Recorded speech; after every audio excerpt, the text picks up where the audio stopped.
يا أيها الذين آمنوا اتقوا الله وقولوا قولا سديدا يصلح لكم أعمالكم ويغفر لكم ذنوبكم ومن يطع الله ورسوله فقد فاز فوزا عظيما. إنا عرضنا الأمانة على السماوات والأرض والجبال فأبين أن يحملنها وأشفقن منها وحملها الإنسان إنه كان ظلوما جهولا. ليعذب الله المنافقين والمنافقات والمشركين والمشركات ويتوب الله على المؤمنين والمؤمنات وكان الله غفورا رحيما. أعوذ بالله من الشيطان الرجيم. بسم الله الرحمن الرحيم. Assalamu alaikum wa rahmatullahi wa barakatuh. Our dear viewers, brothers and sisters all over the world, we welcome you to yet another edition of OU Will Believe, the 124th edition, and I welcome you with the best of greetings by wishing you the peace and blessings of God. So today, we have an interesting topic, and we have a special guest speaker, and we hope it will mark another landmark in the stream of programs that we have been bringing to you. Inshallah, before we start, I want us to start with the recitation from the Quran by bringing in one of our students of Markaz, I believe, by the name of Muhammad Abdul Rahim. Is Muhammad Abdul Rahim here to start us off with the recitation from the Quran? Bismillahir Rahmanir Rahim. Abasa wa tawalla an ja'ahu al-a'ma wa ma yudrika la'allahu yazakka أو يزكى فنفعه ذكرى أما من استغنى فأنت له تصدى وما عليك ألا يزكى وأما من جاءك يسعى وهو يخشى فأنت عنه تلهى كلا إنها تذكرة فمن شاء ذكر في صحف مكرمة مرفوعة مطهرة بأيدي السفرة كرام بررة قتل الإنسان ما أكفر من أي شيء خلقه من نطفة خلقه فقدر ثم السبيل يسر ثم أماته فأكبر ثم إذا شاء أنشر كلا لما يقدم ما أمر فليمدد الإنسان إلا طعامي إنا صببنا الماء صبا ثم شققنا الأرض شقا وأنبتنا فيها حبا وعنبا وقضبا وزيتونا ونخلا وحدائق غلبا وفاكهة وأبا متاعا لكم ولأنعامكم فإذا جاءت الساقة يوم يفر المرء من أخيه وأمه وأبيه وصاحبته وبنيه لكل امرئ منهم يومئذ شأن يغنيه وجوه يومئذ مسفرة ضاحكة مستبشرة ووجوه يومئذ عليها غبرة ترهقها قترة أولئك هم الكفرة الفجرة. Thank you very much. Barakallahu fiqh. May Allah bless you in this world and in the Akhirah with the companionship of the Quran. May Allah make the Quran your source of success for dunya wal akhirah. Thank you very much, my brother Muhammad. May Allah bless you and bless all your teachers and your parents. Barakallahu fiqh. So, yes, my dear brothers, sisters, please do me a favor. Go on your phone, send message to your friends and families and colleagues that OU Will Believe has started, that they need to join us. so that they don't miss out on today's program.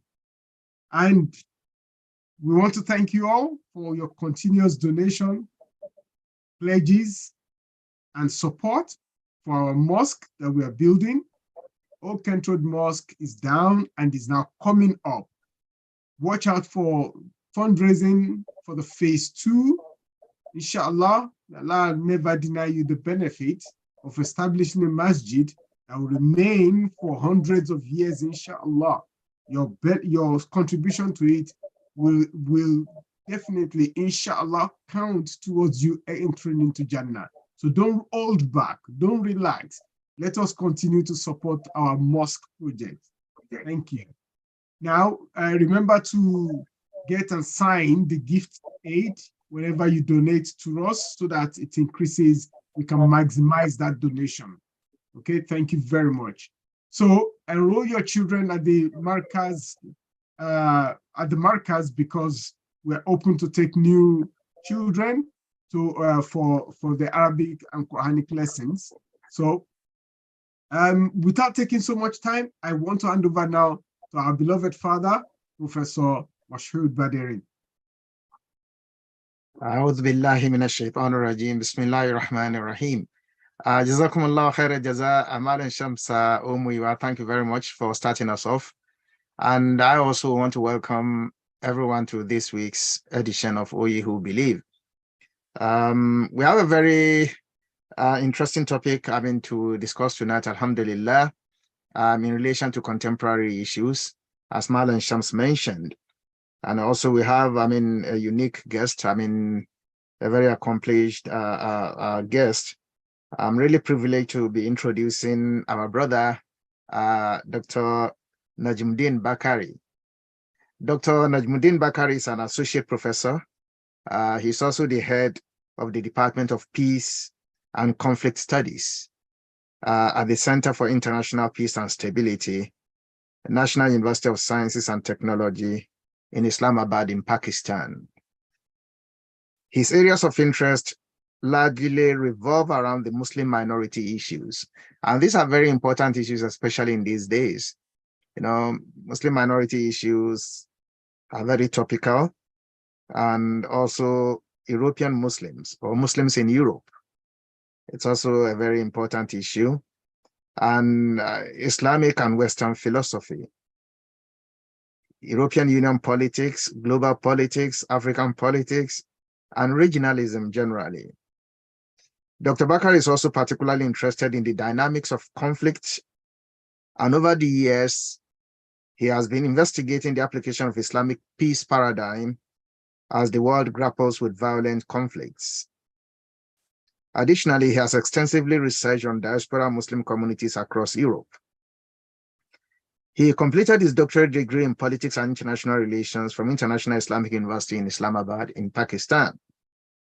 He is married and blessed with children. So we really welcome Dr. Bakari for his time to be with us tonight. As we normally do, we pray that may Allah count this as an act of ibadah for you and place it in your Mizanul Khair, inshallah.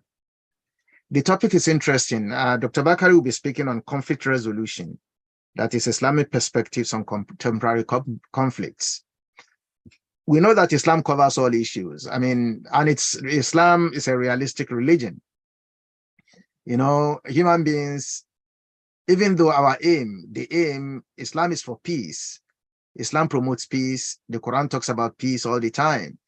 But the truth of the matter is, in human society, we'll be having conflicts from time to time. We can right from the beginning of time. Conflicts between individuals. If you look in the Quran, conflicts between families, how to resolve them. The Quran talks about it to us when you have problems in the family. Then conflict even between nations. So there's an Islamic perspective to conflict resolution. And we know we have a lot of conflicts across the world now. Contemporary politics, European politics felt that, well, Europe will never face war again. After the Second World War, the contemplation was that, well, Europe will never face war. We have now one near our borders here in Europe, in Ukraine. It has been raging for a while. If you look at Africa, there are so many conflicts all over the place. I mean, for different reasons. And the world is grappling with how to resolve all these conflicts. Perhaps it is high time that we hear the Islamic perspectives to perhaps maybe how we can resolve conflicts in a more realistic way. So we thank Dr. Bakari for his time and also to share his knowledge with us. And I believe we are all here to benefit from this. Dr. Bakari will be speaking for 25 minutes. And after that, we have enough time for questions and answers, and also other aspects of the program tonight. So without much ado, let me hand over to Dr. Najmuddin Bakari for his presentation. Bismillah. Thank you so much, sir, for your very pleasant introduction. And I know you've been so extravagant with your pleasant. So,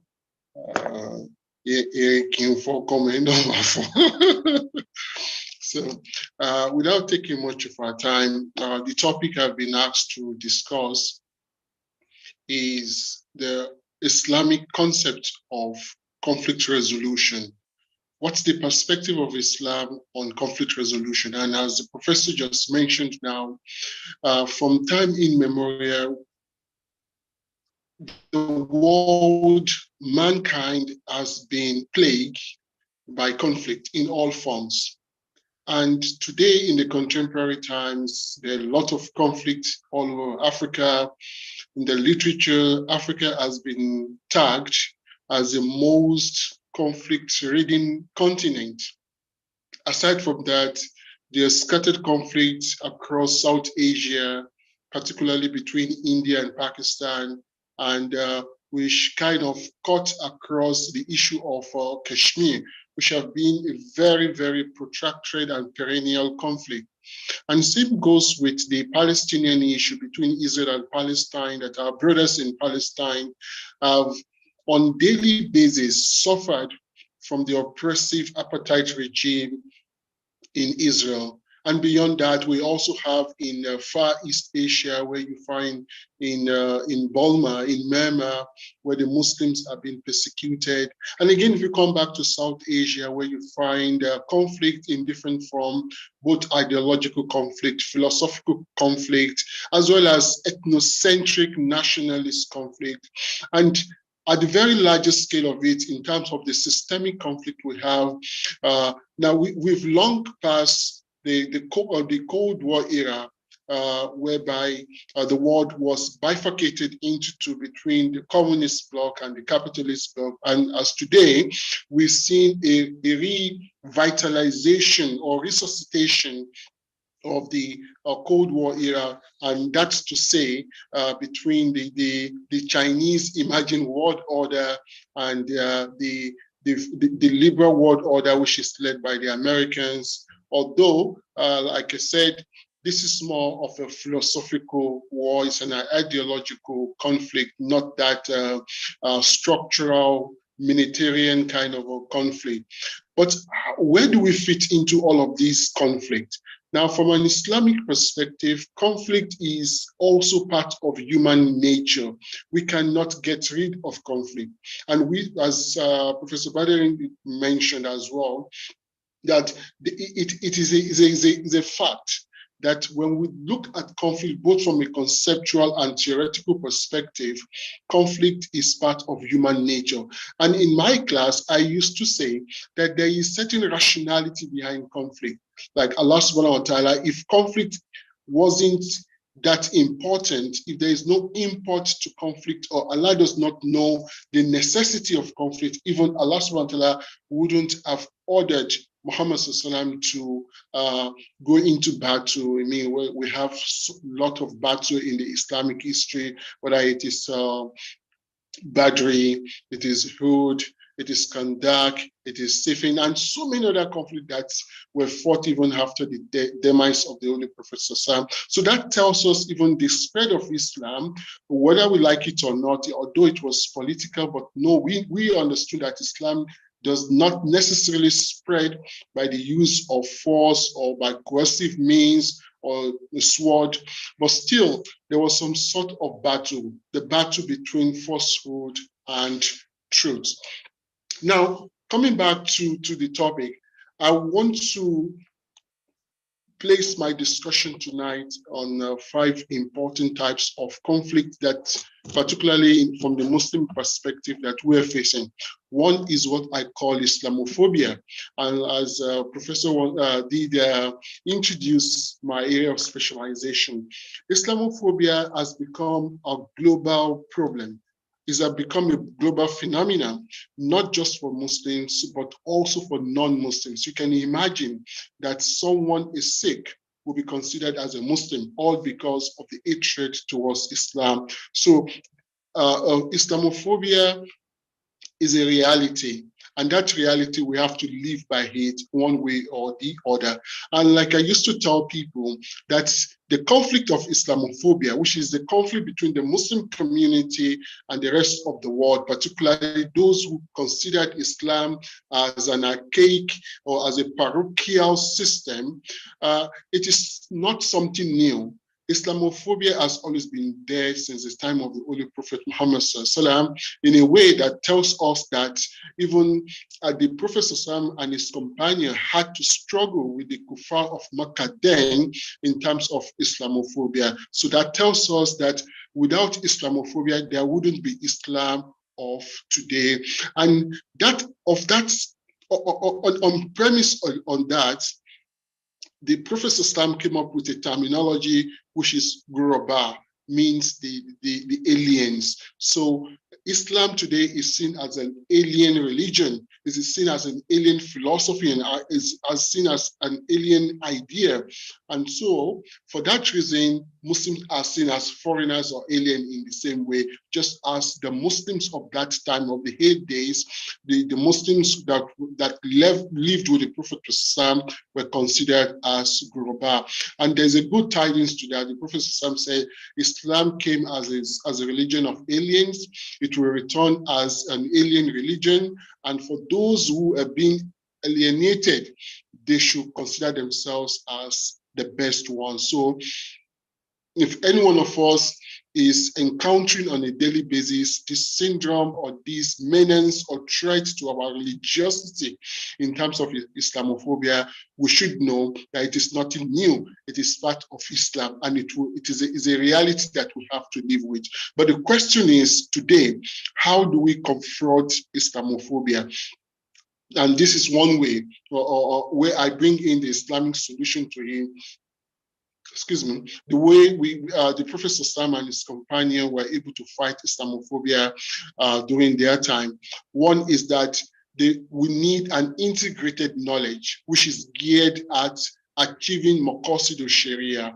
So the Prophet Sallallahu was able, the Prophet came up with an idea, and that idea was using the notion of Maqasid Sharia in his own, although the idea of Maqasid Sharia was later coined by later scholars like Ghazali. But then even the Prophet had this idea of Sharia within. So what I'm trying to say here is that our life, our existence, and our knowledge that we now propagate today must be tailored towards Maqasid Sharia, all of the 5 elements of Maqasid Sharia.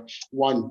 Number 2, in copying the Prophet, is that the knowledge today that Muslims claims we have, whether it is a secular knowledge or the Islamic traditional knowledge, they must be deeply rooted in philosophy. And when I say philosophy, I do not mean the philosophy of the Greeks or the philosophy of the Romans. I'm not talking about the Greco-Roman philosophy. What I meant by philosophy is the knowledge which is deep in the Quran, which is deep in Sunnah, it is deep in Sirah, it is deep in Tasawwuf, it is deep in Sufism. And you see, it's a knowledge which is an encompassing knowledge, is a whole pack knowledge, as explained by Professor Nasir in his book, The Land of Prophecy. So when we talk about fighting or combating Islamophobia today, one Islamic solution to it is that we need to revitalize, we need to resuscitate that philosophical way. Now, the Prophet Islam was able to fight Islamophobia of his time with philosophical thought for good 10 years. And hence, this is one way through which the Muslims, rather than becoming so reactive to Islamophobia, we need to be very proactive towards Islamophobia. And to doing that, we need what I call the integrated knowledge. Number two, because of the time, I will be very, very cryptic with my discussion, is the conflict of what I call the conflict of socialization. The conflict of socialization, as we know, that we do not exist in isolation. Muslims do not exist in isolation, whether the Muslims in the Muslim majority society or the Muslims at the edge of the world, or what they call the Muslims at the edge of Islam, meaning that the Muslims in the West of today. Now, this conflict of socialization, it boils down to 3 to 4 points. Number one is what I call the generational crisis, which means that it is a crisis that resonates from the home, the failure of the homes. So when we look at the kids today, the Muslim kids today, they're as polluted as the so-called society where they live. And in such a way, it is all because of this conflict of socialization. The Yorubas will say, when the home is bad, when the home is not groomed enough, when the home is not Islamic enough, when the home lacks this integrated knowledge, this philosophical knowledge, how then could we impart such kind of knowledge into our kids? And this goes back to the notion of the fact that every knowledge the Muslim community would think of, it has to be tailored towards Maqasid Sharia. Not until we go back to these parts of Maqasid Sharia. And I think this conflict of socialization would ever haunt the Muslim community. Number two is what I call the wrong socialization. When the home fails in its responsibility, certainly the Muslim children will learn what they are not supposed to learn outside their home. I'm not suggesting that we should not send our kids like what Brother Shamsuddin was mentioning the other time. I'm not suggesting that we should cease to send our kids to madrasa. No, that is not my suggestion. At least all of the big names we have known in Islamic history were all trained in the madrasa. And we in Islamic history, aside from the so-called the radicals that became so violent in their approach, Islamic madrasas never produced terrorists or extremists. There was no part of Islamic history that tells us that the madrasa, instead, the madrasa was able to produce people like Ibn Sina. The madrasa was able to produce like Al-Ghazali. The madrasa was able to produce so many of those scholars that emerged from Bukhara, that emerged from Uzair, that emerged from Isfania, that emerged from this part of the world or different part of the Muslim world, whether we talk of Kufa or we talk of Basra, of today or today's Damascus. So what I'm trying to say is that the madrasa is still very important, but as family member, as a family, as the head of the family, or as a Muslim community, we must be very vigilant about the curriculum which is being taught in all of these madrasas. And this curriculum, do they enhance the Islamic philosophy? And again, I need to repeat this. When I talk about philosophy, I'm not talking about the depth ideas of Socrates or Aristotle or Pythagoras. No. I speak of that Islamic knowledge which Sayyid Qutb called the Quranic generation, the kind of philosophy that was instituted by the Prophet Muhammad Sallallahu Alaihi Wasallam. Now, the other kind of a conflict which connects to this conflict of socialization is the issue of LGBT. what is the solution from Islamic perspective?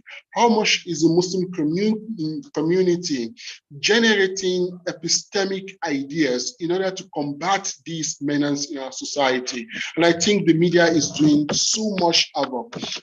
Though on their own part, they will believe that what they're doing is best for the society. So now the LGBT idea of philosophy is now so rampant from the very primary school up to the university. It's now becoming a new normal. So how do we do it? How do we prevent that? What should be the approach of the Muslims towards it? Are we producing scholars who actually have gone through this integrated philosophy to give us relevant and adequate answers to this issue of to this modern or contemporary crisis that we're facing? And similarly goes to the issue of prevent. Now, I know in the UK, there is a policy by the UK government who talks about how to prevent people from radicalization. What is the solution of the Muslim community towards it? And this brings me back home while I was contemplating and ruminating about the plight of Muslims who had studied in Saudi Arabia, in Egypt, or in some Arabic countries, but upon returning home to Nigeria, they become so useless. And I'm very sorry, I think Professor Badewi will bail me out. Some might have studied Arabic and Islamic study, but what is their utility to the overall ecosystem of Nigeria, rather than just becoming an imam or rendering service during funerals or for janaza? So what is the impact of these Muslims who have actually expended much time abroad to study Arabic and Islamic study? How are they contributing? Have we been able to develop an epistemic community to kind of generate ideas, to generate solutions, to generate imaginative knowledge in order to combat contemporary problems? For example, I talk about this LGBT. How do we do that? What about radicalism or radicalization among the Muslims? This should be the effort coming out from the scholars of today. But I think there is a fundamental problem which is intrinsic to the Muslim community, and that problem is our lack of integrated knowledge, or perhaps I might say the lack of Islamization of knowledge, as Professor Ismail Raji Farouki will want us to believe, or Professor Sulaiman will want us to believe, or Professor Ibrahim Inyang will want us to believe. The third type of conflict which I have seen, which I wanted to discuss vis-a-vis the Muslim community, whether in the Muslim majority country or the Muslim minority country, is the conflict of authority. And here comes the very first conflict will be the conflict between the masjid and the cybersphere. Now, today we live in a society, in a world of the internet, where there's so many scholars on the internet who have now been able to galvanize the attention of so many, or they claim to be scholars. Now, there is a battle going on between those scholars who have passed through the madrasas, who believe that they are the authentic, certified scholars that have the mantle of authority. So this, the emergence of new social movements, whether it is religious social movement or non-religious social movement, it is creating a kind of religious conflict, philosophical conflict. And perhaps what the literature says and what research tells me is that some of these non-certified, non-authorized scholars who have now punctuated the internet, they are contributing to some of the problem we are facing today, and that's the problem of radicalization of the Muslim youth. So how do we solve this problem?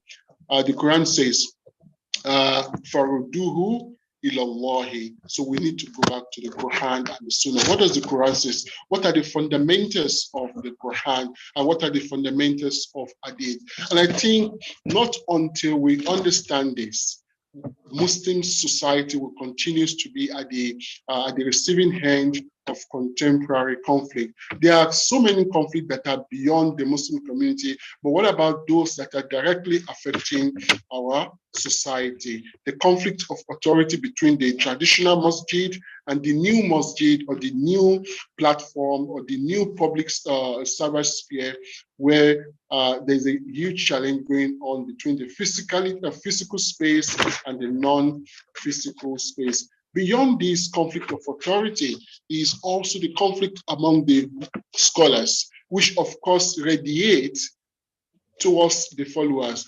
I think back in the 1970s or the 1980s, there was a scholar from this Lebanese Muslim scholar who wrote a book titled Islam Between Incapable Scholars and Ignorant Followers. Do we still have the trend today?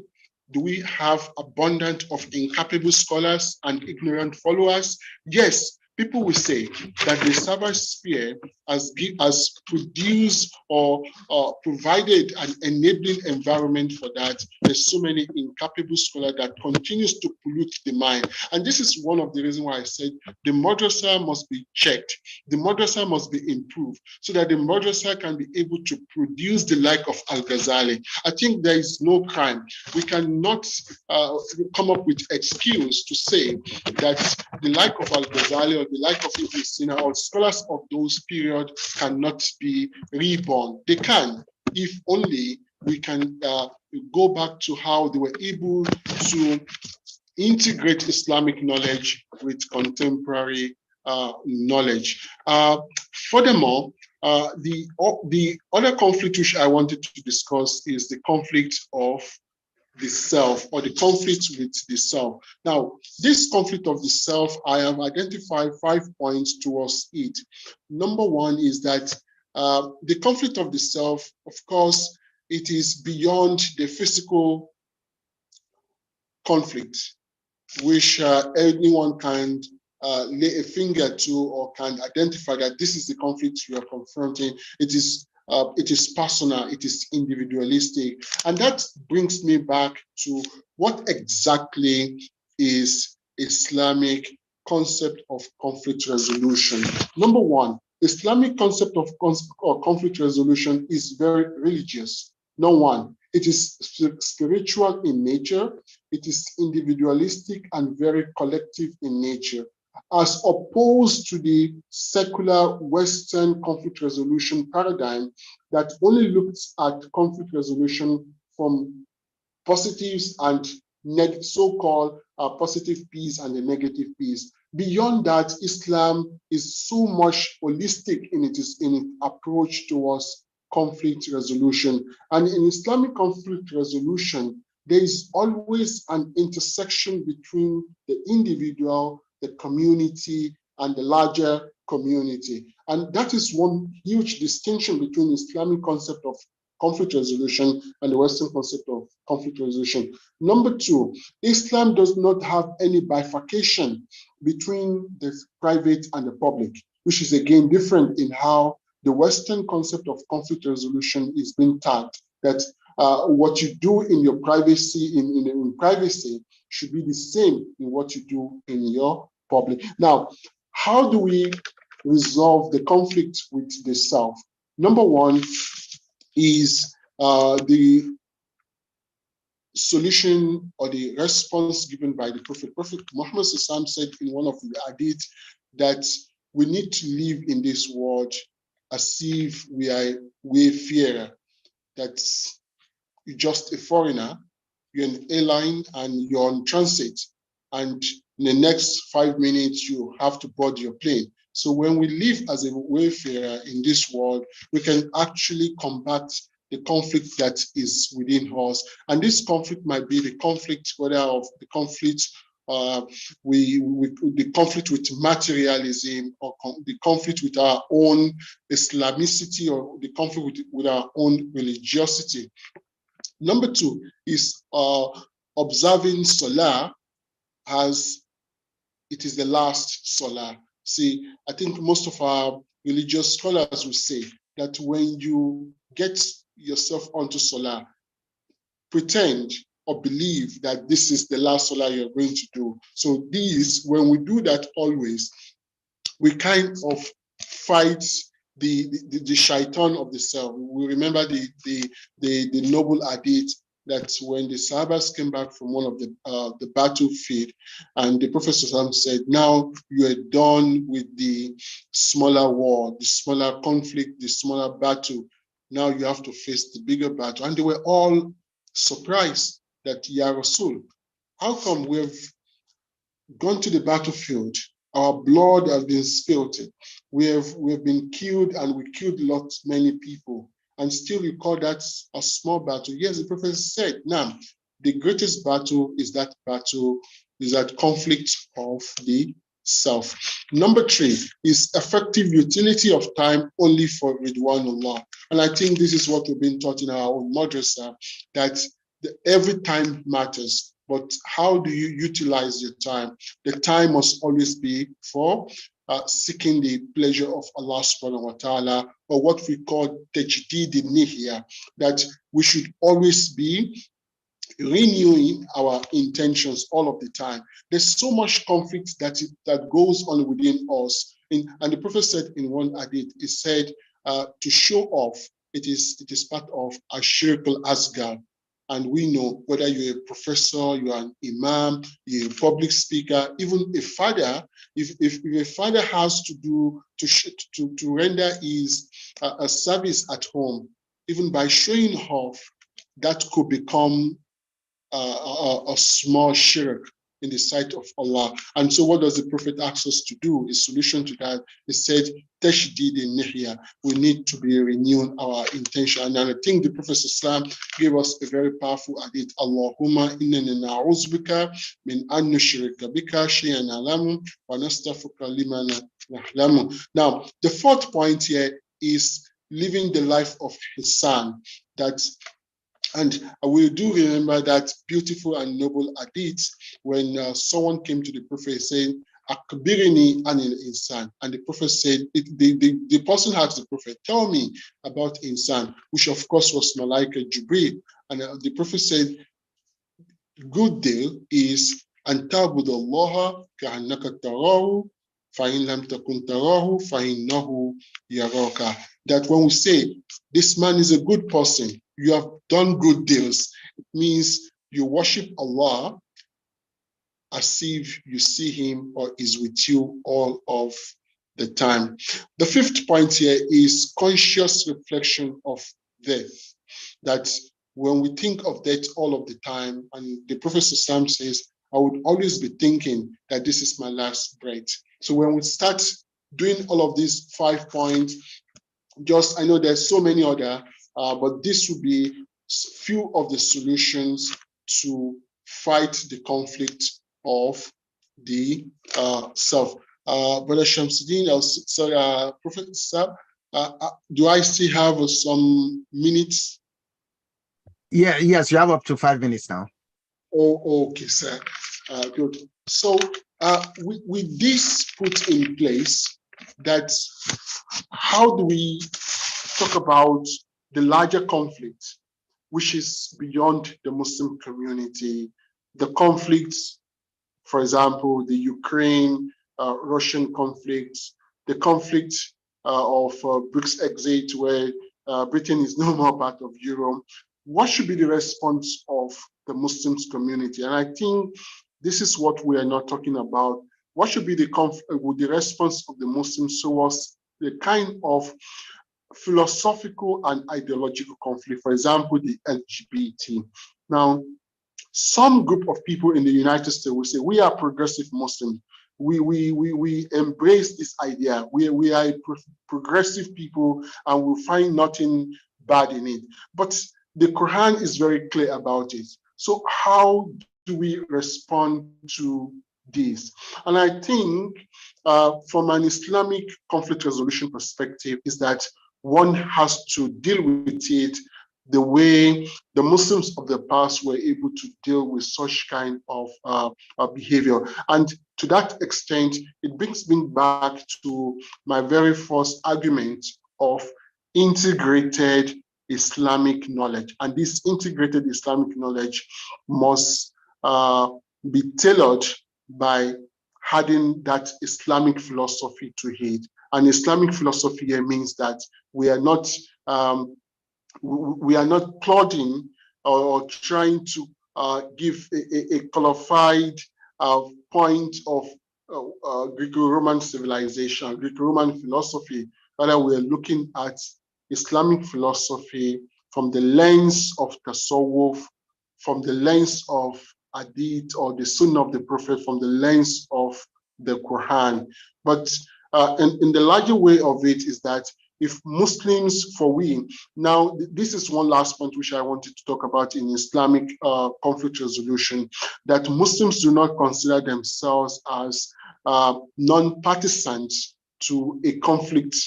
So therefore, if there's something going on in our community and we feel since it doesn't affect us, we should keep aloof. And I think this would be a disservice to the Muslims community. So if there is something which is so imminent and somehow affecting everyone, Muslim must come up with a solution to it.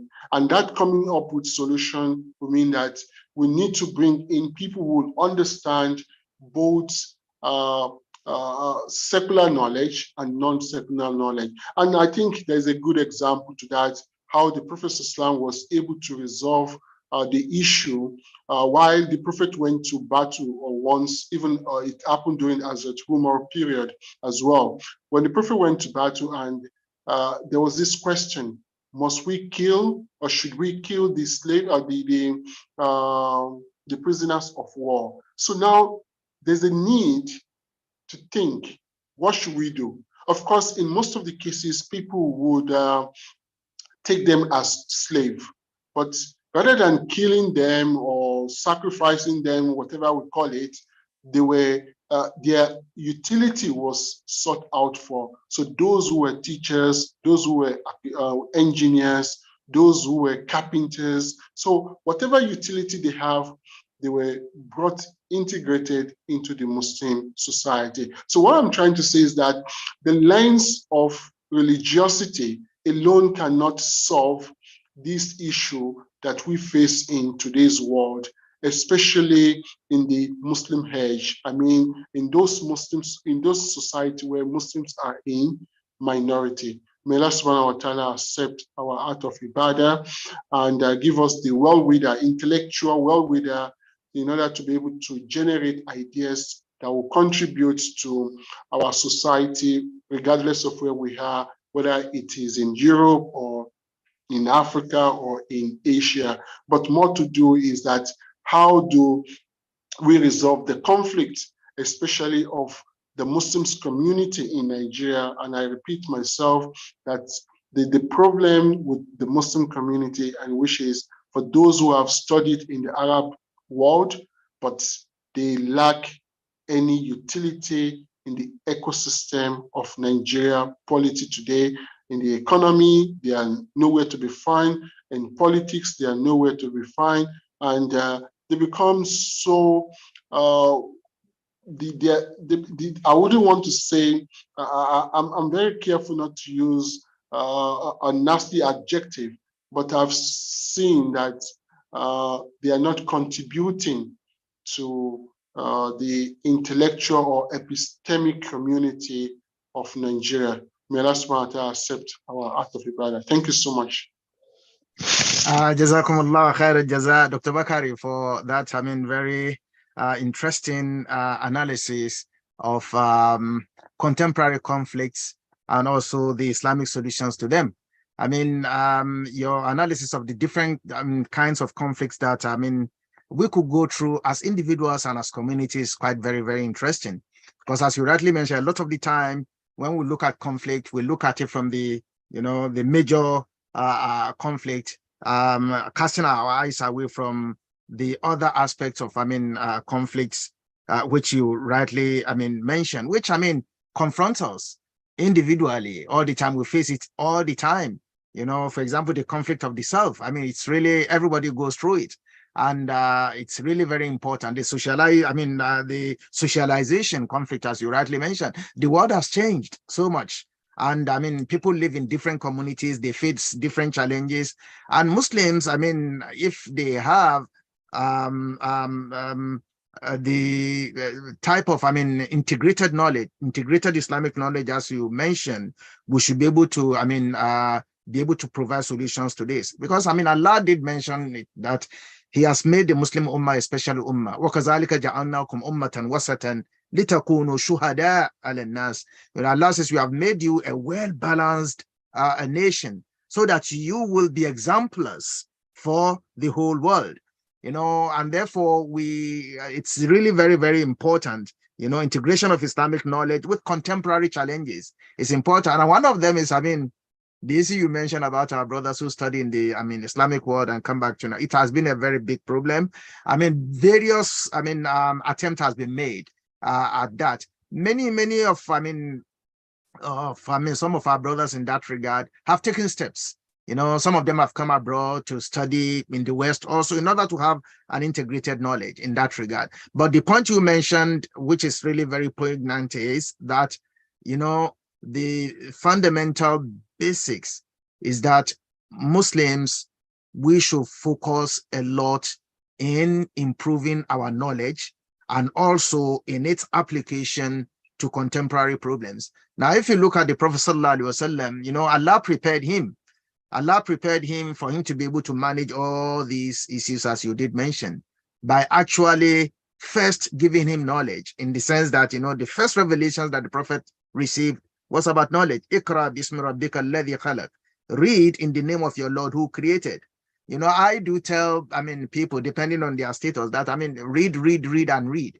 But anything you read, Iqra bismi rabbik, that is, read in the name of your Lord, and read and understand it from an Islamic perspective. So this is really, really, really very, very important topic. And I know there will be a lot of questions, from our audience, inshallah. But before we go to questions, we will quickly go to control room for a brief interlude, and then we'll come back to address many of the different issues raised by Dr. Najmuddin Bakari. Control room, please.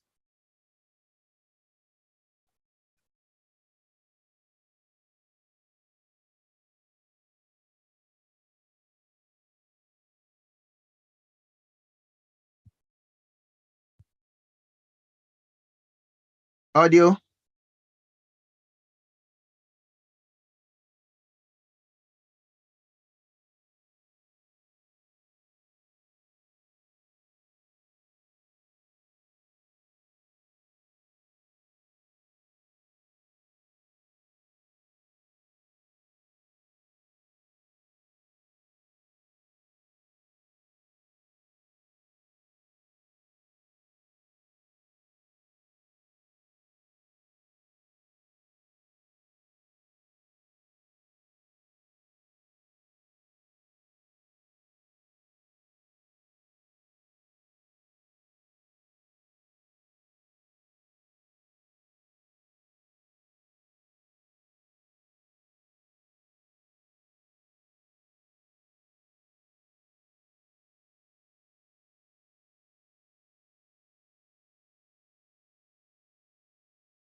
Okay, Jazakumullah khaira jaza. We had some technical hitches with the audio there, but those of us who could read the graphics will be able to see that the clip was reminding us about the forthcoming fundraising that will be held in Manchester in December.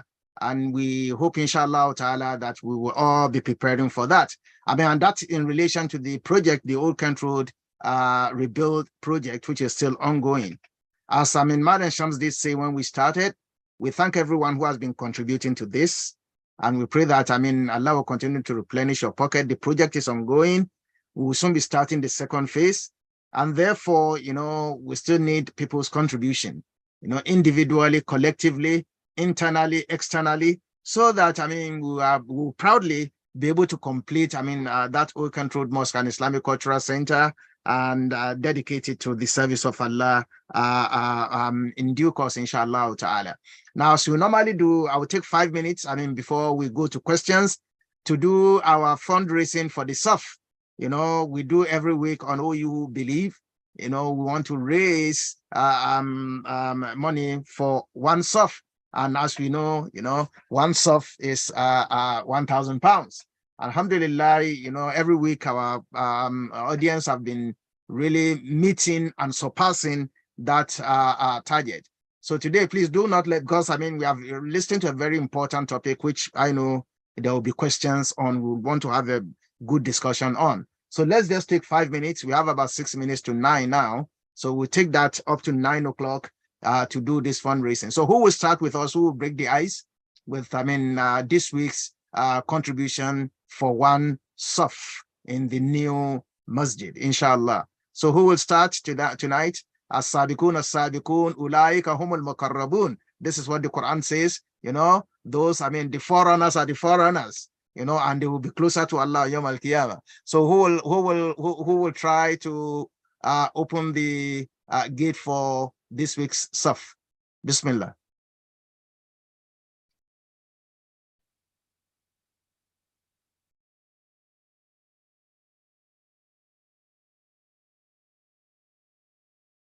Bismillah, don't let us feel shy, don't feel, even if you have done it in the past and you still want to, don't feel shy. Don't think that what people will think is it you alone. No, that's not the case, Dr. Bakari talked about tajdidun niyya here earlier in his, it's part of it, that we can always renew our intention, Don't think of what people will say. You are doing it for Allah's sake, and Allah sees our hearts. So inshallah, let's start rolling. And I know that, our community is ever ready, and we will be able to also meet the target. We will not be disappointed for this week. Bismillah. Man zal lazi yuqridullah qardan hasan. Who is he who will loan Allah a good loan so that Allah will multiply it in manifolds for them? Bismillah. Alaikum, 50 pounds from Shamsuddin. Okay, alhamdulillah. Jazakumullah khair jazaa. Malan Shamsuddin has opened the gate with 50 pounds. So we'll see, those who support, Malan Shamsuddin.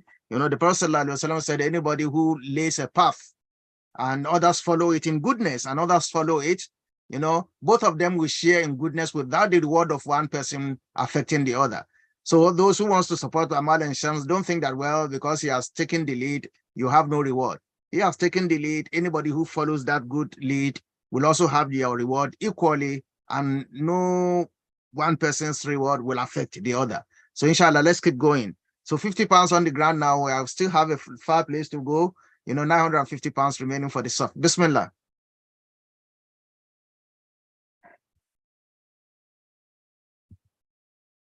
Ya Jama, Bismillah, Bismillah. Yalla, yalla, yalla, as the Arab will say, yalla, yalla, yalla. Okay, let's go, please.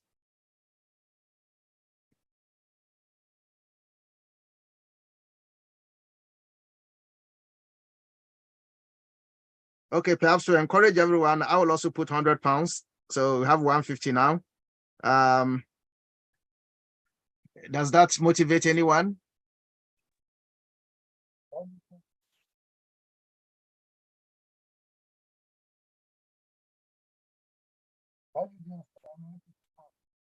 Somebody is speaking.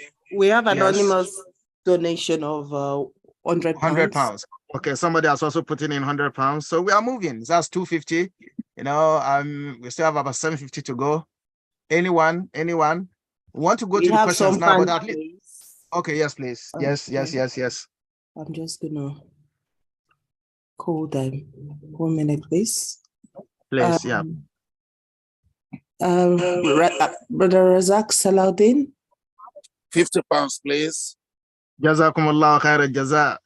May Allah replenish your pocket. I know you have been doing this, constantly, and Allah will reward you abundantly. Bismillah, Bismillah. We have 300 now. 50 pounds for me too. Allah. 50 pounds. Jazakumullah khairan jaza. Thank you very much.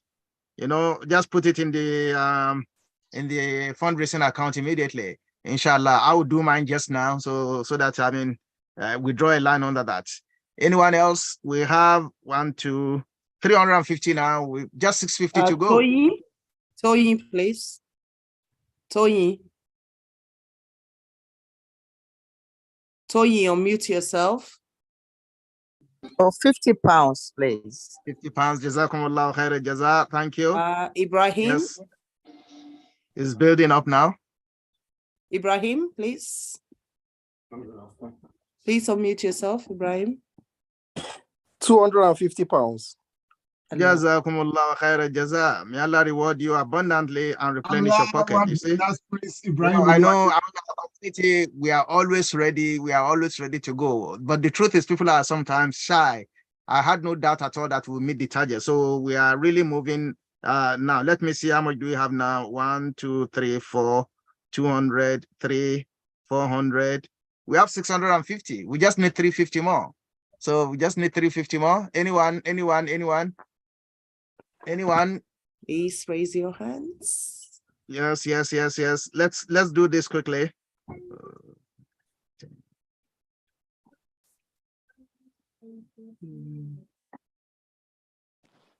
Okay, we will come back to that. We'll come back to the 350, but we must make the soft tonight, inshallah ta'ala. We will come back to the 350 remaining. So those of you who have not, please, take the waswas. You know, we're talking about conflict. The conflict of should I do, should I not do? This is about the conflict of the self now. You know, so it's about the conflict of the self. Now try to resolve it.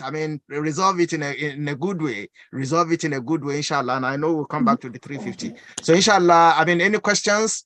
Let's see if we have questions so that Dr. Najmuddin Bakari will help us to answer those questions based on the presentation. Let's have questions now, please. Says, does Islam recognize the so-called win-win and win-lose conflicts? Dr. Bakari, did you get that, please? Yes, I did. Okay. So to start with, if we take this from an Islamic economic perspective, there's a concept in Islamic economic which says alagum bilagum. So if you invest your money in the bank or in an Islamic economic practices, if there is a loss, you would also lose. And if the bank succeed in the business, you would also win. So it means there's a kind of mudaraba and musharaka where you partner with the bank and you are going to divide both the loss as well as the profit on one hand. Number two, if you look at it from the political or aspect of it, Umar bin Khattab established Islamic diplomacy, and in that diplomacy principle, there was never a concept of win-win perspective. And this again tells us of how the Muslims were able to resolve the issue of conflict. Though there were two principles laid down by Umar bin Khattab in terms of Islamic resolution of international conflict, and that is equality and reciprocity, regardless of whether you're a Muslim or you're a Christian. So Umar believes in reciprocity. So if a Christian or a non-Muslim is kind to a Muslim, you reciprocate with kindness. So we as Muslims would not say, oh, because he's a Christian, as a non-Muslim, therefore I have to deal with him on a win-win or lose situation. So that must be balanced. So the notion of equality and reciprocity must come in. Number two, back in the early 20th century, the West developed the notion of so-called prisoners of war, which is now embedded in the Geneva Convention and Hague law. Now, the Muslims for a very long time, if you read the book of this great scholar from Lebanon, who of course had some conflicts with the scholars in Basra and Kufa. So he was able to write the very first Islamic conflict resolution principles on how do we deal with international conflict. I never read anywhere where they talk about this win-win or lose situation as we have today, where we talk about the zero-sum game. The zero-sum game, it is not Islamic. You know, as they say in Tuba, Buba, Bulese. So that's not Islam. There's some kindness in Islamic. Now, let me give you one good example. Now, again, from an Islamic conflict resolution perspective, in terms of talaq, when a man desires to divorce his wife, Allah subhanahu wa ta'ala said in a part of the Quran, I think in Surah Al-Baqarah or Surah Al-Nisa, that even when you're about to divorce your wife, do remember that you have shared kindness and love between each other. So that means because I want to divorce my wife, I would not say, okay, it's all over. And the Quran also warned the Prophet ﷺ that even when you're about to divorce your wife, be kind to them, feed them, take good care of them. Do not see them as your enemy. That explains the notion and the position of Islamic conflict resolution. It is not something very hateful in nature as people now arrogate hatred to Islam. So when you talk about Islam, oh, that's religion filled with hatred. That is not Islam. Only when we understand from the lens of the Quran, how the Quran teaches the notion of conflict resolution. Maybe Professor Badiri wants to add to this, and like I said earlier, for comment, Jazakumullah khairan jaza. Dr. Bakari, thank you so much. I mean, for your perspective on that. I want to put another perspective on it. I mean, your perspective is, I mean, very professional and also very technical, looking at it in terms of perhaps maybe the way we see things when we talk about zero-sum game. Now, but if you look at it from my perspective, if we look at it really from an Islamic perspective, you know, I think no matter what, when we have you talked about tajdid in niyyah, I think that is really important in relation to when we want to resolve conflicts, you know, whether it's individual, in relation to ourselves, in relation to the other, even in relation to the community, even in relation between states. I think that niyyah to salihah, that is having a very good intention that we sincerely want to resolve this, is really very important. And this is what is absent, you know, in relation to many of the Western diplomatic approach to resolving conflicts. I mean, and that is how nations behave, in the sense that they put their own interests first in resolving everything. But if you look at it from an Islamic point of view, my perspective is, even if things do not go to plan, if you enter a conflict resolution process as a Muslim with niyyah to salihah, it will always be a win-win for you. I mean, it will always be a win-win for you, because I mean, innamal a'malu binniyat, Allah will judge you by your intentions, even if the conflict did not resolve, whether it's between yourself and your wife. You know, there's a conflict. I mean, you know, even in family relations, the Quran talks about faslihu, that is, try and do that which is good. Now, if you have that intention, I believe that, I mean, and this is what perhaps maybe I think Islamic notions of conflict resolution could contribute to modern conventional conflict resolution, you know. And even in modern conventional conflict resolution, I mean, any good negotiator will know that, well, what resolves conflict is compromise. You know, you don't just sink your feet down that, well, I will not move at all. It's compromise. I mean, shifting a little here, shifting a little there. Now, if a Muslim enters this type of situation with good intention that, well, I want to do this, Allah indicates that that is cooperate in goodness and also in God consciousness. No matter what comes out of it, you know, it's a win-win.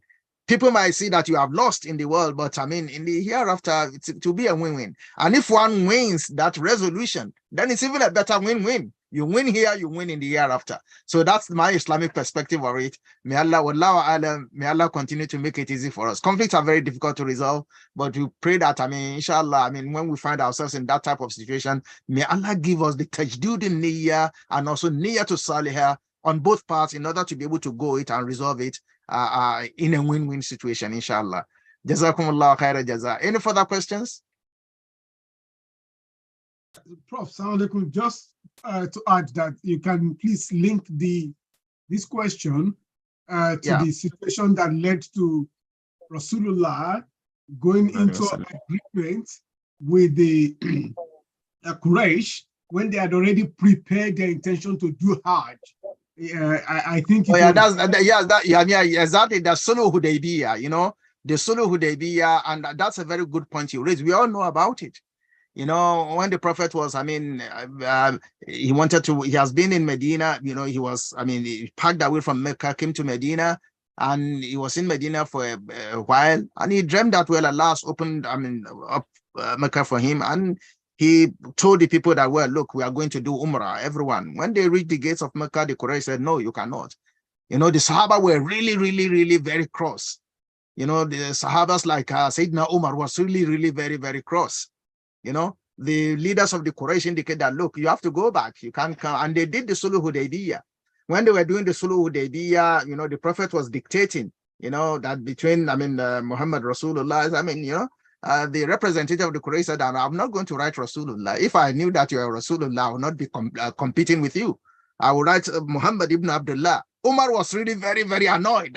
Why would you do that? The Prophet said, no, keep peace. And they did the sulh, they did the treaty, you know, and compromise. And the agreement was that you have to go back to Medina, you know, and it was for 10 years, you know. So the Prophet had to return back. People like Umar were ready, they wanted to draw their sword. If you look at it in contemporary terms, one would say that the Muslims lost at Hudaybiyah. But that was actually what led to the Fatah of Mecca. Because after they returned back to Medina, the Quraysh themselves were the people who first broke the terms of the Sulh Hudaybiyah. You know, they broke the terms of the Sulh, and therefore it opened the door for the Muslims to, really move that. Well, you have broken the terms of the treaty, the agreement we had. Now we have to fight with you. And when Allah opened the door for them, they entered Mecca al-Atul without even killing one single person. So it's really, and if you look at it from that point of view, one will be able to see that, you know, if a Muslim enters any situation with tajdeed niyyah, as Dr. Bakari mentioned, and niyyah to salihah, it will always be a win-win. Immediately we may see it as a lose or win-lose, but at the end of the day, it will be a win-win thing. Jazakumullah khaira jazamal and shams for reminding us about the Sulh Hudaybiyah, inshallah. Any further questions, please? We have Alaji additionals and so. Okay. President Bismillah. Assalamu alaikum. Wa alaikum assalam wa rahmatullah. Thank you, Dr. Bakari, for very deep explanation. I have two questions. The first one is about ADR when it comes to dispute or conflicts. What is Islamic perspective to that?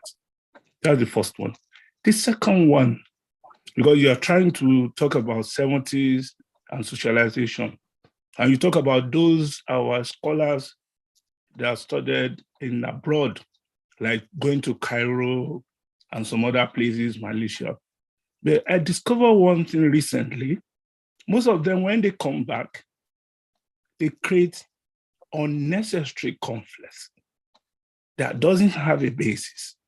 What's the difference between those ones that learn in 1760s and when they come back, they develop their community?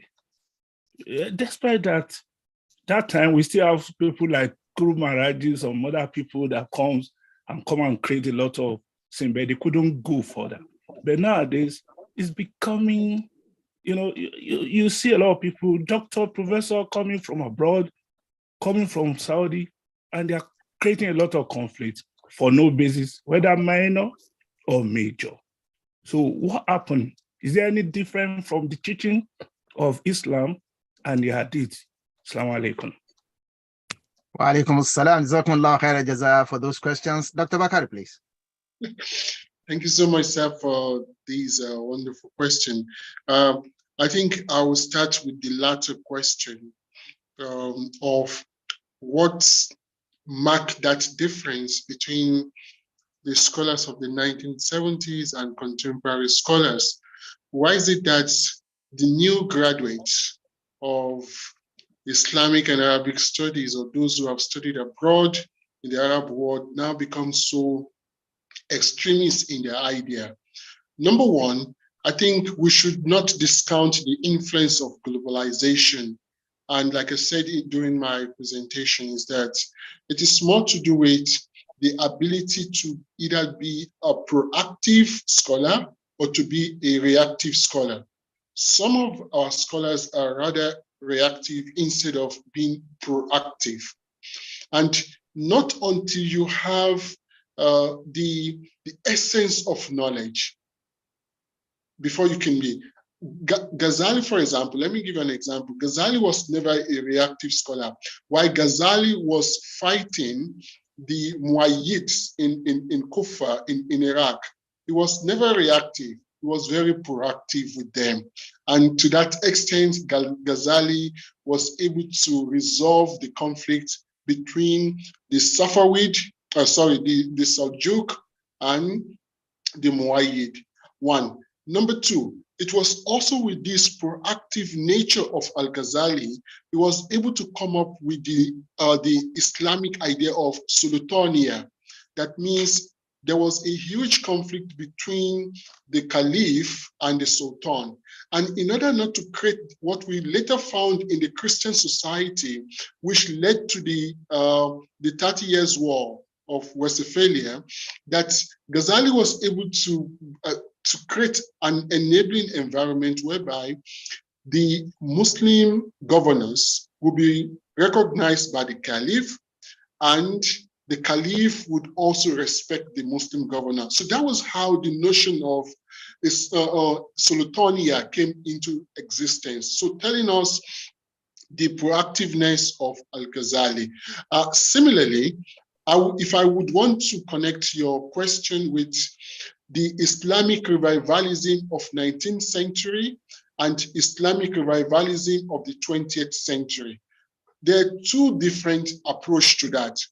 The Islamic revivalism of Muhammad Habdu, the Islamic revivalism of Jamaluddin al-Afghani, the Islamic revivalism of people like Sayyid Ahmed Khan, they were quite different from Islamic revivalism of the 1950s and the 60s that was again very ideological, but not that violent in nature as we compare to the Islamic revivalism of today, in which the Muslims are now being characterized. So one thing I would say, humbly say, is that the temperament, the situation differs.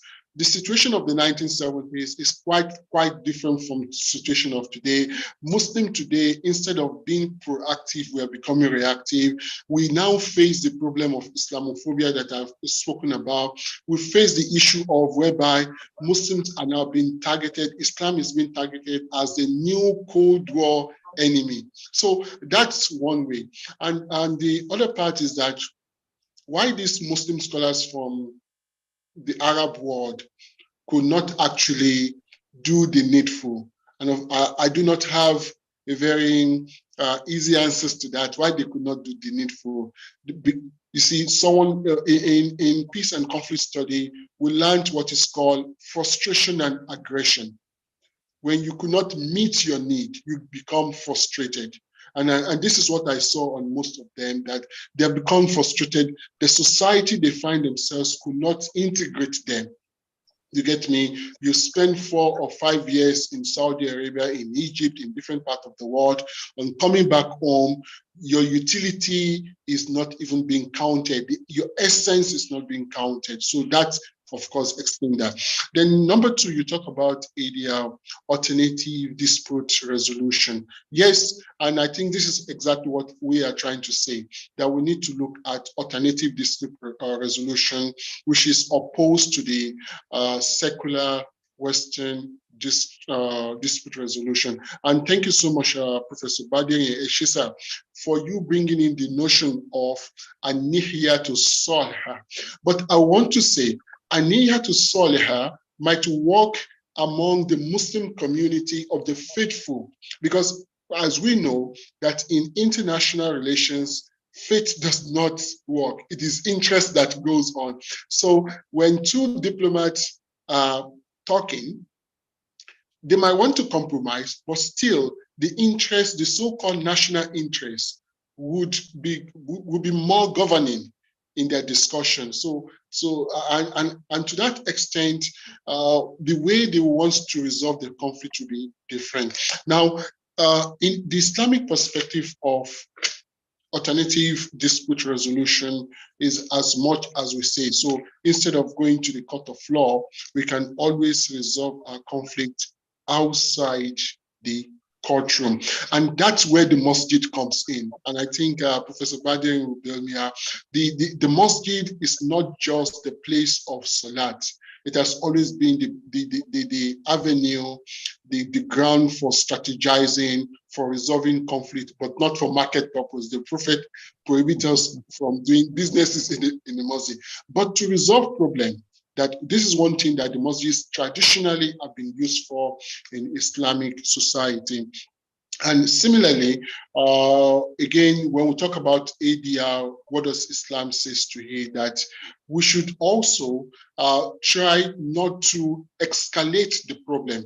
And this is what the Quran says, and I think Professor Badiri cited that verse in the Quran, that we should try to be those people who will mend conflict between two people, not necessarily going to the court of law. We can mediate, not necessarily arbitrate. I'm not a lawyer, so I will not go much into that. We can mediate, but not necessarily arbitrate. And the whole exegesis of Islamic conflict resolution, of course, it underscores this ADL. Wallahu a'lam. Over to you, sir. Jazakumullah khaira jaza. Thank you so much, for that explanation. I'll just add a few points on the last part, which is, alternative dispute resolution. As you rightly mentioned, for example, if you look at, issues of family conflicts, you find out that, and this has actually been ingrained in the laws of many Muslim majority countries now, even including Pakistan, in relation to the processes. For example, if there's a breakdown in the family, the Quran tells us, if you look in Surah An-Nisa, it says that, if you fear any conflict between them, فَبْعَثُوا حَكَمًا مِنْ أَهْلِهِ وَحَكَمًا مِنْ أَهْلِهَا. Select a wise person, from the wife's side and from the husband's side, and so that they can have to look into it. And if you look at, even within Islamic law, before we come to Al-Qadha, which is litigation, Al-Qadha, which is judicial litigation, we have the concept of tahkim. Tahkim is arbitration. Arbitration is different from litigation. Tahkim is arbitration, it relates to the parties in the conflict themselves who will select the arbiter. In a court of law, you can't do that. Arbitration, you select a person you trust to arbitrate, and it does exist. Tahkim existed even during the time of the Prophet. You remember the resolution of the problem with the placing of the black stone? When the Quraysh were, demolishing the Kaaba, and they nearly went into a war because every tribe wanted to place the black stone. They went into Tahkim. They agreed that the first person that came into the courtyard of the Kaaba would be the arbiter. And as Allah would have it, it was the Prophet who came in, and when the Prophet came in, he resolved it by saying, no, don't fight, we can all resolve it. He put his mindil down and put the black stone in the middle.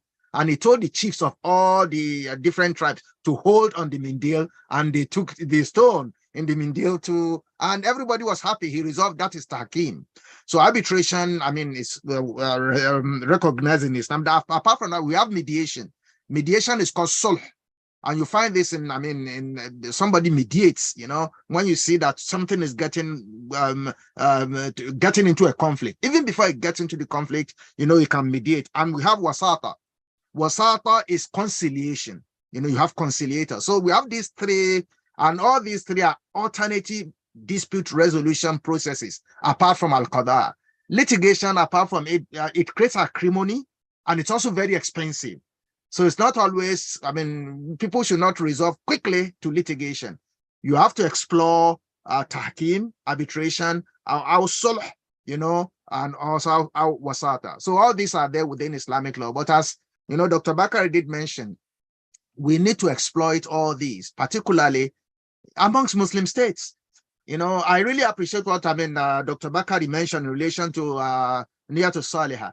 No, even if the non-Muslim countries cannot do that, conflicts do exist between Muslim states themselves. And it's the Quran and the Sunnah that governs, our faith. You know, the Muslim states should be able to, you know, bring Niyatu Salihah into wanting to resolve their conflicts amongst themselves. You know, you are an expert in regionalism. I mean, within the, you know, Middle East region, there's a whole lot of conflict, even amongst Muslims, psychological, philosophical, you know, amongst them. You know, I know it's easy to say, but I mean, we have to continue pushing in that regard.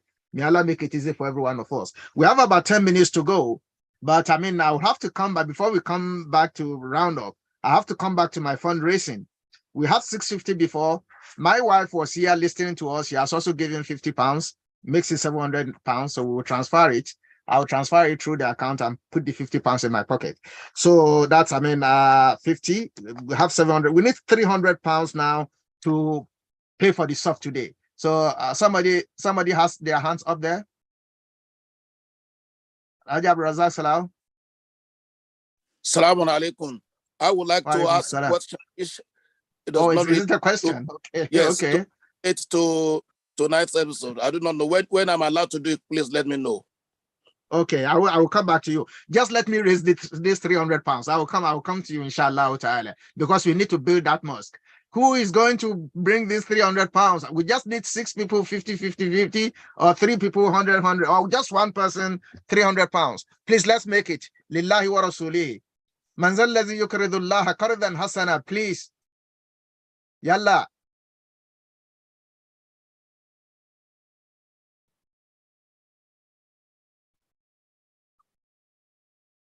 We have Our some mothers, our address. fathers, We have our some brothers. address. Basirat Lawal, Okay. please. Yes. And Mustafa Konde, please. Basirat Okay. Lawal, please. Please unmute yourself.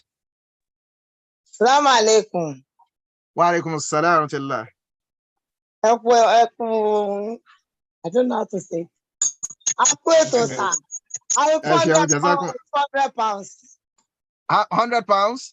200 200. Oh, jazakumullah khair. Allah Jalla wa.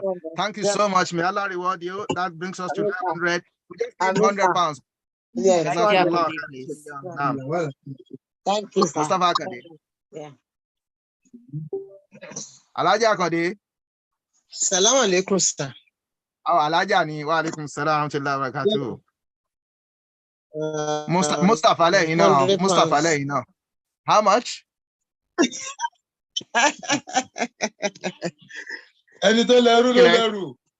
Oh, Tony, even Mustafa Ale, you know. Hello, like, £100, sir. £100. Jazakumullah khair jaza. You know, I trust our community. So £1,000 raised. Okay, Deputy Imam also has his hands up. Deputy, Bismillah. Deputy. Deputy. We have Alaja Patira. Okay, Alaja Patira, Bismillah. Assalamu alaikum. Wa alaikum assalam wa rahmatullahi wa barakatuh. I was just a bit slow. I wanted to follow Alaja. On the Assalamu alaikum. Wa alaikum assalam. I was going to follow up on my namesake. I don't know her. Okay. She doesn't know me, that Basira, to put in £50. £50. Jazakumullah khair jaza. Eshonga Alaja. Ajin Daruma Jami, Allah reward you abundantly. Thank you so much. Thank you, ma'am. Okay, so we have No, 1,050 somebody also paid 20 pounds into the account. pounds. Okay. 20. That's 20, okay, that's 1,070. So we have exceeded the soft tonight. Everyone that has put in an effort, may Allah reward you. May Allah put it in your Mizan al-Khair. And may Allah make the mosque complete in our Alhaji lifetime. Aturashi has his hands up. Alhaji Aturashi. Good, good, good. Assalamu alaikum. Wa alaikum assalam wa rahmatullah. Inshallah. Support everybody. Hello, Lela Arisi, no me bodada. Hello, la fẹ́ fún wa. Gbogbo tó bá wà náà ni. Àti ní 1,070, 1,070. And 70. Bẹ́ẹ̀ni. Ẹ jẹ́ àṣẹ ní 1,000. Ẹ fi ọgọ́rùn-ún pound lórí náà ló máa jẹ́ yẹn náà. Á jẹ́ 1,170. Ẹ fi 30 sí ó di èlò. Okay, our the 1,200. Good. Jazakumullah khairan jaza. So Alhaji Aturashi has put it in 130. That makes it 1,200. We nearly made a soft and a quarter. You know, if we get it to 1,250, that will be a soft and a quarter, as we did about 2 weeks ago. So, but I mean, walillah alhamd, we aim to reach for a soft. We have reached it and we have passed it. May Allah reward every one of us, and may Allah put this in our Mizan al-Khair. بحق إنا أتيناك بسم الله الرحمن الرحيم إنا أعطيناك الكوثر فصل لربك وانهر إن شانئك هو الأبتر. جزاكم الله خير. Now, I mean, are there any further questions? Alhaji Abdrazak. Assalamu alaikum wa rahmatullahi wa barakatuh. My question relates to how do you complete a missed salat? For example, Salatul Asri. If you have missed the first 2 rakats, when you are going to complete it, would you need to recite Surah Al-Fatiha and another surah, just as you have missed it? Or there is another way to do it? And secondly, if it was to be Salatul Isha, whereby you have to read aloud, still the 2 rakats that you have missed, would you need to recite aloud or not? Assalamu alaikum wa rahmatullahi wa barakatuh. Wa alaikum assalam wa rahmatullahi wa barakatuh. Let me give, Dr. Najmuddin, who is our guest speaker. Please, Dr. Najmuddin, can you help us answer those questions, please? Jazakumullahu khairan jaza. Wa alaikum assalam. So, thank you so much, sir, for your question. That it's also one of the conflict in Salat. So how do we resolve that? So if it is for Salat al-Asr, as mentioned, we simply do it the way the Holy Prophet would do that, and that is we repay the 2 first rakah by reciting Fatiha and Surah, although there are divided mazahibs on these. For example, the Hill, the so-called mazahib that spread along Central Asia down into South Asia, what we can call the Abu Hanifa school of thought. And we also have the school of thought which we belong to, so to say, the Malikis. So we do believe that, or now what we can call Imam Ahmad bin Hanbal, the Ahmadi, so that when you miss your 2 first rakas in Surat al-Asr, you have to pay it back the way it should be done. I mean, first Fatiha, then Surah. And if that also goes for Salatul Isha, that when we miss the first 2, we also do. Now, however, in the school of thought of Imam Ahmad in Abu Hanifa school of thought, they do believe that you should just recite Surah Al-Fatih without reciting any other surah. And one thing I tell students about this mosaic is that they are not tools or platform for conflict. Rather, they're there to resolve our religious conflict. So I tell people, if you think you want to follow Imam Ahmad bin Hanbal, go along with it. And if you think you want to go with Maliki or Shafi, go along with it. In as much as they have evidence for what they tell us. Wallahu a'lam. Over to you, sir. I'm going with Maliki. So if you're going with Maliki, sir, so therefore you have to do your Surah Al-Fatiha and any surah at your convenience. What about do you need to recite aloud, please? Yes, sir. Yes, sir. It must be recited aloud, but not to the extent of whereby others in the masjids will be listening to you or can hear you. It will be recited aloud.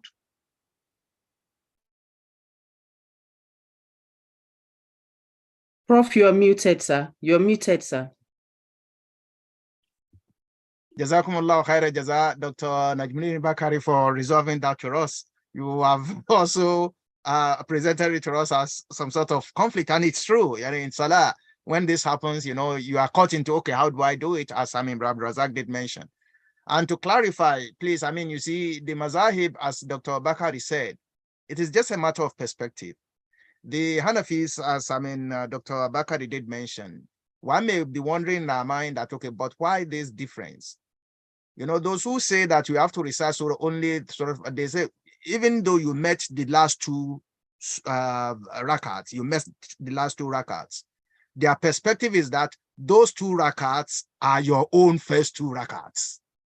Do you get the point? Because, you met the last two in the Jama'ah, but those two rakats you prayed are your own first. Now, if you have prayed it, because if you pray behind the Imam, even if when the Imam is reciting the surah, you recite only Surah Al-Fatiha and listen. So those are your two first rakats. So if you want to pray the remaining two, they will be your third and your fourth. So you recite only Fatiha in them without reciting any surah on it. But the other mazahib indicates that, well, you just have to pray. You met the last two surahs, the last two rakats, which has Fatihas in them. So if you want to pray, you have to pray those you missed, which are the first and the second, and you have to pray it with, So I just thought I should add this so that people will have a clarity of, the differences between why does one mazhab say this and the other say that. So it's about the perception in relation to, and each one of them is reasonable, in relation to which one we follow. Jazakumullah khaira jaza. Dr. Najmuddin Bakari, we thank you so much for your time tonight. Khali has his hand up. I didn't know whether it's... Pardon? Okay, Mama Khali. Okay, well, just 1 minute. Time is fast spent. It's a question, but I don't know, maybe we'll have enough time. Dr. Najmuddin, Jazakumullah khaira for that beautiful presentation tonight. We ask Allah to grant you more useful knowledge, inshallah. I was going to ask, we've discussed about the mazahib. What about consistency? What role has consistency got to play in this? Am I allowed to cherry pick in a situation? I decide today to follow Maliki, maybe because it suits me. And the next situation that I find myself that I have to do something, invoking either of their stipulations, what am I allowed to follow one in one instance and the other in another? Assalamu alaikum wa rahmatullahi wa barakatuh. Wa alaikum salam. A very quick one. I think being a student of Ghazali says that the maqasid al-sharia is to practice Islam for your own convenience. Practicing Islam for our own convenience. So therefore, if to practice different mazahibs with proof proof from the Sunnah or from the Quran, that's what will make our Islam to be complete. Because Allah subhanahu wa ta'ala says in the Quran, Bismillah ar-Rahman ar-Rahim, Toha ma anzalna al-Qur'ana litashqa. Allah has not revealed Islam. Allah did not want us to be Muslim in order to make life difficult for us. However, this is one position, meaning that we have the flexibility.